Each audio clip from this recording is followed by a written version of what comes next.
Cecil hotel अपने आप में एक जमाने में बड़ा मशहूर और क्लासिक होटल था, लेकिन अचानक मौत, रेप और इस तरह की अजीब घटनाओं का सेंटर बनता चला गया। उसी सेसिल में एक और मौत हुई जिसने 2013 की शुरुआत में ही इतनी जबरदस्त सुर्खियां बटोरी कि लोग मौत से तो डरते ही हैं, मौत की खबर से भी डरने लग गए। वो मौत थी एलिसा लैम की। एलिसा लैम, उसके बारे में आपको बता दूं, हांगकांग से अपने अप्रवासी माँ बाप के साथ वो अमेरिका रहने आई थी और उसको घूमने का शौक था, अपने आप को सोशल मीडिया पर लाने का शौक था। इसी चक्कर में वो कई सारी ऐसी तस्वीरें लेती थी जिसको बाद में उसके लिए एक सबूत माना जाने लगा। आप देखेंगे वो जहां भी घूमने जाती थी वहां की एक तस्वीर कम से कम जरूर पोस्ट करती थी।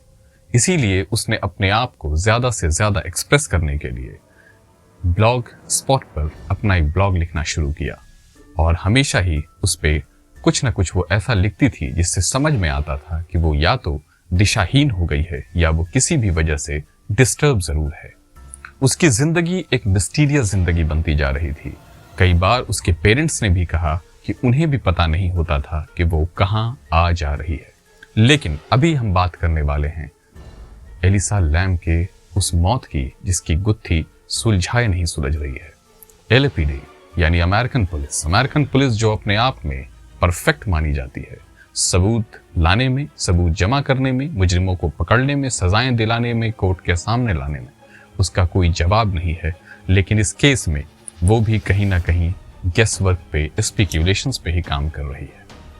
एलिसा लैम 21 साल की उम्र में 2013 में इस दुनिया को छोड़कर चली गई। अब मैं आपको कुछ फैक्ट्स बताऊं जो उससे रिलेटेड है। अब आपको ये देखना है कि ये भूत का काम है, किसी क्रिमिनल का काम है, किसी माफियाओं का काम है या खुद उसकी अपनी आत्महत्या है। आइए देखते हैं। उसका जन्म हुआ था 30 अप्रैल 1991 को और वो लॉस एंजल्स, जहां से ये केस शुरू होता है, 27 जनवरी 2013 को पहुंची थी।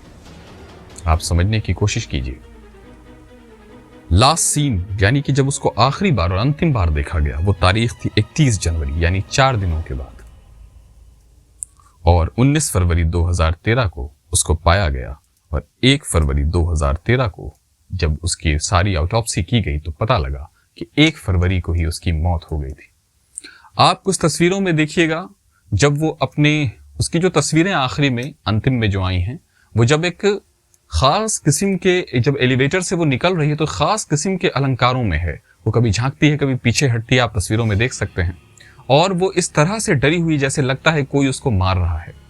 उसके पिता ने बताया था कि वो कुछ भी करे, कितना भी घूमे, कहीं भी बाहर जाए, बगैर बताए जाए, लेकिन वो एक काम हमेशा करती थी, वो उन लोगों से एक बार फोन पे बात जरूर करती थी। लेकिन इस बार जब से वो खोई थी यानी 1 फरवरी से उसका फोन आना बंद हो गया था। तय है कि जो इंसान मर जाएगा वो फोन तो नहीं कर सकता है। तो उसके बाद से उस वक्त मैं आपको बताऊं, लॉस एंजल्स पुलिस ने इसको बिल्कुल एक सिंपल सा केस लिया था। मैंने आपको शुरू में जिक्र किया था सेसिल होटल का। ये लड़की भी वहीं ठहरी थी। आप सोचेंगे कि वो वहां क्यों ठहरी जब उसका रिकॉर्ड इतना है। नहीं, अगर आप उसकी वेबसाइट पर उस होटल को देखेंगे तो वो आपको ताजमहल नजर आएगा। उसके रूम्स, उसके कमरे, उसकी फिनिशिंग, सब के सब। और वो अपने किसी भी ऐसे रिकॉर्ड को वहां पर मेंशन नहीं करती थी। और कमाल की बात यह है कि वो सस्ती थी, तो किसी भी स्टूडेंट के लिए जो घूमना चाहता है या चाहती है, उसके लिए Cecil was the best option. Cecil में वो ठहरी हुई थी। अब मैं आता हूं कुछ ऐसी बातों पर जो अजीब किस्म के कंफ्यूजन को पैदा करती है। वो कंफ्यूजन है सेसिल में इस लड़की की मौत कैसे हुई, या जो पहले मौतें हुई थी वो पूरी तरह से क्यों नहीं उसका इन्वेस्टिगेशन पूरा हुआ। क्या पुलिस हार मान जाती है, वहां कुछ ऐसा मिसिंग लिंक हो जाता है जिसको पुलिस जोड़ नहीं पाती और पुलिस हार कर अपने मन से कोई रिपोर्ट बना देती है। जो भी रीजन हुआ वो एलिसा लैम के मामले में बहुत मशहूर हो गया। एलएपीडी बिल्कुल कटघरे में खड़ी हो गई क्योंकि वो इस केस में कुछ भी नहीं बता पा रही थी, कोई थियरी नहीं दे पा रही थी। अब मैं आपको बताऊं, इससे रिलेटेड जो बाद में एक्सपर्ट्स थे हर किस्म के, वो चाहे आउटॉप्सी से रिलेटेड हो, चाहे दूसरी चीज़ों से, दूसरी स्टडीज से, या साइकोलॉजिस्ट और साइकियाट्रिस्ट हों, उन सब लोगों ने कहा, उनमें से कुछ ने कहा कि ये उसके मेंटल डिसऑर्डर जिसकी वो शिकार थी, और उसके फादर ने भी 1-2 बार कहा है कि वो कोई बहुत हेवली शिकार नहीं थी, लेकिन शिकार थी। वो कई बार चीज़ों को भूल भी जाती थी, कई बार ऐसी चीज़ों के लिए परेशान हो जाती थी जो नॉन एग्जिस्टेंट थी। उस तरह के डिसऑर्डर की वो शिकार थी। कई बार उसके कान में आवाज बजने की खबर भी आती थी और वो चौंक कर जाग जाती थी। वो परेशान तो थी, डिसऑर्डर में तो थी, लेकिन सच्चाई ये है कि वो डिसऑर्डर का पता ना डॉक्टर्स को चला, ना उसकी मौत का राज पुलिस को पता चला। पुलिस को पता नहीं चला तो हमें भी पता नहीं चला, लेकिन उसकी लाश अचानक, उसकी मौत यानी 1 तारीख जब से वो खोई थी, ये एक सिंपल सी एक न्यूज थी, एक FIR था। लेकिन जब 6 तारीख को 5 दिनों के बाद जब उसकी लाश अचानक पानी टंकी में डाली हुई तैरती हुई मिली, बिल्कुल चारों तरफ से मौत के सन्नाटे में घिरी हुई, तब जाकर पता चला कि लड़की मर गई है। और उसकी आखिरी तस्वीरें जो एलिवेटर से वो झांकती है, निकलती है, वो हमें डराने के लिए काफी है। अब बात करते हैं एलिसा लैम की मौत पर हम क्या सोचते हैं। वैसे तो सोचने से कोई फर्क पड़ेगा नहीं, बात 2013 की है और पुलिस ने भी कह दिया है कि एक मौत थी खास किस्म की, जिसमें मेंटल डिसऑर्डर या ड्रग एडिक्शन की बात हो सकती है। या एक बात आपको और बताऊं जो बहुत जरूरी है, ये जरूरी ये है कि जब वो जिस अपने टम्बलर पर, जो उनका आखिरी ब्लॉग साइट था जिस पर वो लिखती थी, उस पे मर जाने के बाद भी 2013 तक वो एक्टिव रहा।